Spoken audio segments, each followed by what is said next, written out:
Alleluia, alleluia, alleluia, alleluia.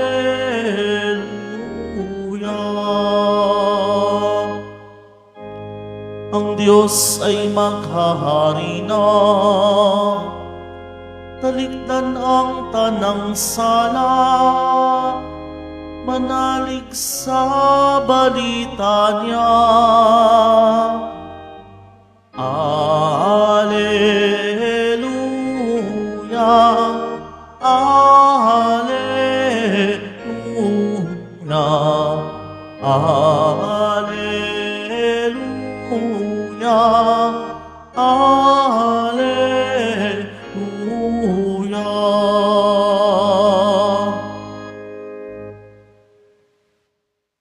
Sumainyo ang Panginoon. At sumaiyo rin. Ang mabuting balita ng Panginoon ayon kay San Mateo. Papuri sa iyo, Panginoon. Noong panahong iyon, sinabi ni Jesus sa kanyang mga apostol, "Humayo kayo at ipangaral ninyo na malapit ng maghari ang Diyos. Pagalingin ninyo ang mga may sakit at buhayin ang mga patay.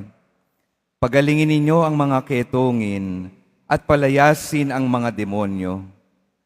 Yamang tumanggap kayo ng walang bayad, magbigay naman kayo ng walang bayad. Huwag kayong magdala ng salapi, maging ginto, pilak o tanso sa inyong mga lokbutan. Huwag din kayong magdala ng supot sa inyong paglalakbay, ni bihisan, pampalit na panyapak o tungkod, sapagkat ang manggagawa ay may karapatan sa kanyang ikabubuhay. At saan mang bayan o nayon kayo dumating, humanap kayo ng taong karapat-dapat pakituluyan at manatili kayo roon.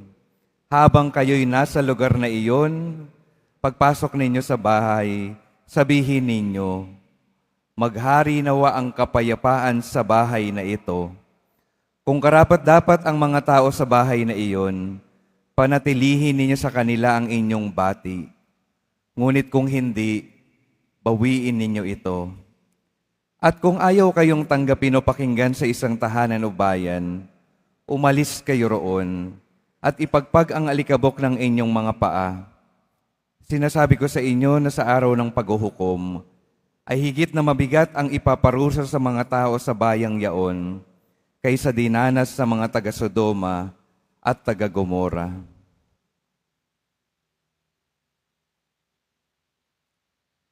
Ang mabuting balita ng Panginoon. Pinupuri ka namin, Panginoong Hesukristo. Magsiupo muna po ang lahat. Magandang umaga po sa inyong lahat, mga minamahal kong mga kapatid na naririto at kasama natin online. Good morning po. Pakitingnan nga po yung mga katabi, gising pa ba? Pakisabi sa kanila, good morning. Ngayong araw pong ito, gusto ko pong simulan yung aking pagninilay sa unang pagbasa. Kasi napakaganda po ng ipinapakita at ipinapaalala ng unang pagbasa. Sa dulo po ng unang pagbasa, sabi po sa propeta Oseas, sinasabi ng Diyos sa mga tao, hindi ako naparito upang magwasak. Hindi ako naparito upang magwasak. Pinapaalala ng unang pagbasa na yung Diyos ay parang isang magulang sa kanyang pagmamahal sa bayan niya, sa mga tinawag niya, sa ating lahat. At paano pa ipinapakilala ng Diyos yung kanyang pagmamahal? Na kahit tumalikod pa ulit-ulit yung kanyang minamahal na bayan, ay hindi magbabago kailanman yung kanyang pagmamahal dito sa mga taong ito. Kahit na tayo'y pabago-bago ng pagmamahal sa Diyos, kahit na may mga pagkakataon na tayo'y tumatalikod sa Diyos, pumipili ng iba't ibang mga Diyos-Diyosan, makakatiyak po tayo na yung ating Panginoon kailanman ay hindi magbabago sa pagmamahal sa atin. At nawa, doon tayo kumuha ng pag-asa, doon tayo kumapit ng ating pananampalataya upang tayo naman ay magbalik sa ating Panginoon kahit na paulit-ulit din tayong nanghihina sa pananampalataya sa Kanya.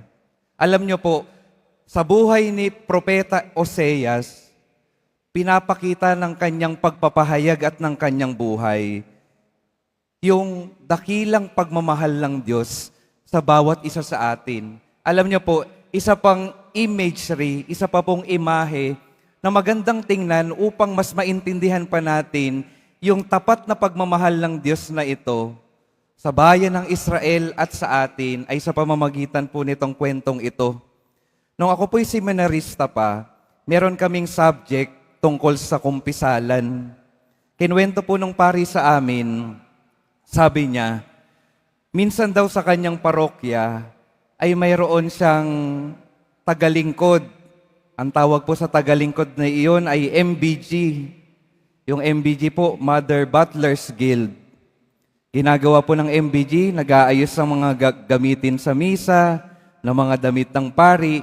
Isang araw daw, itong MBG na ito ay lumapit kay Father. Nagkwento po ng kanyang buhay.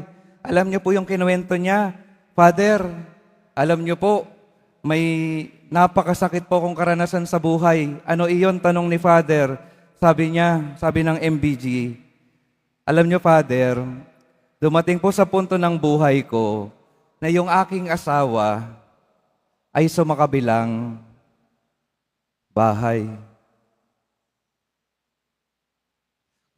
Sumama po sa iba. Ang sakit-sakit po, Father. Tapos alam niyo po, Father, matapos po ang ilang taon, nalaman ko na lamang po na yung asawa ko ay nagkaroon ng malubhang sakit. Ang nangyari daw, nung nalaman niya at nung kanyang sinamahan, nung kanyang kabit, ay kalaunan ay iniwan siya nung kanyang kabit. Buti nga.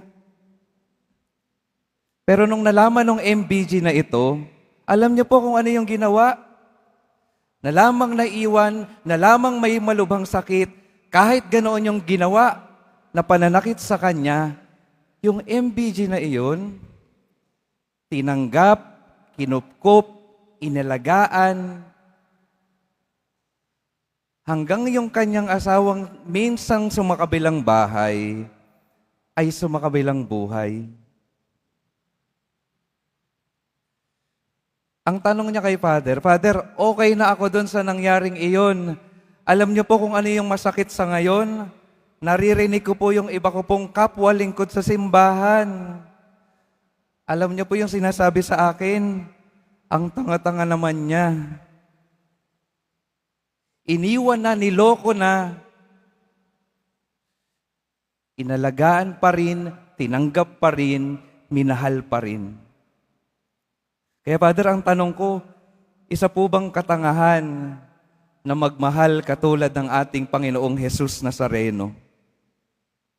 Isa po bang katangahan? Mga minamahal kong mga kapatid, kung titingnan po natin, yung pagmamahal ng Diyos para sa bawat isa sa atin ay parang ganoon, mas dakila pa roon. Kasi darating sa punto ng ating buhay na pwede rin tayong manghina. Sinabi nga rin sa unang pagbasa, mabuti na lamang at dahil yung pagmamahal ng Diyos ay hindi katulad ng pagmamahal natin. Dahil kung katulad ng pagmamahal natin, yung ating pakikitungo sa iba, kapag tayo ay nasaktan, ang tendency natin ay manakit na lamang din. Ang pwede nating gawin, kung paano mo ko sinaktan, mas gusto ko pang saktan ka ng doble. Pero ang Diyos, pinapaalala sa atin, ayaw niya iyon. Ayaw niya ang kawasakan sa bawat isa sa atin. Kaya ang Diyos, patuloy tayong tatawagin pabalik sa Kanya. Ang Diyos, tutulungan tayo upang makabalik sa Kanya, makabangon muli, at maranasan yung kaligtasan na ninanais niya para sa bawat isa sa atin. Kaya mga minamahal kong mga kapatid, para po sa ating pagninilay, lalo na sa araw na ito, ang gusto ko pong imbitasyon sa bawat isa sa atin, Tingnan po natin yung ating mga buhay. Tingnan po natin yung mga aspeto ng ating buhay na nagpapakita ng pagtalikod sa Diyos, hindi pagiging tapat sa ating pagmamahal sa Diyos. Tingnan po natin yung mga kamalian natin, yung mga pagkukulang natin, at ialay po natin sa mahal na Poong Jesus Nazareno. Humingi tayo sa Kanya ng lakas upang mapagtagumpayan natin yung ating mga kahinaan. Humingi tayo sa Kanya ng lakas para makapanatili na sa pagmamahal, sa pagiging tapat sa pagmamahal sa Diyos. Upang yung ating mga buhay po ay manatili na talaga sa kaginhawaan at kapayapaan na ninanais ng Diyos para sa bawat isa sa atin. At mga minamahal kong mga kapatid, kapag tayo po ay nakapanatili na sa Diyos, ang hamon naman po sa atin, ang imbitasyon sa atin ay yung narinig natin sa Ebanghelyo. Narinig po natin sa Ebanghelyo na yung Diyos, si Jesus, ay isinusugo yung kanyang mga alagad para magpahayag ng kaharian ng Diyos, magpagaling ng mga may sakit, magpalayas ng mga demonyo sa buhay ng mga tao dito sa mundong ito. Ano pong ibig sabihin noon? Kung paano tayong minamahal ng Diyos, tinatawag tayo ng Diyos na yung pagmamahal na ating natatanggap mula sa Kanya ay iparanas din natin sa iba.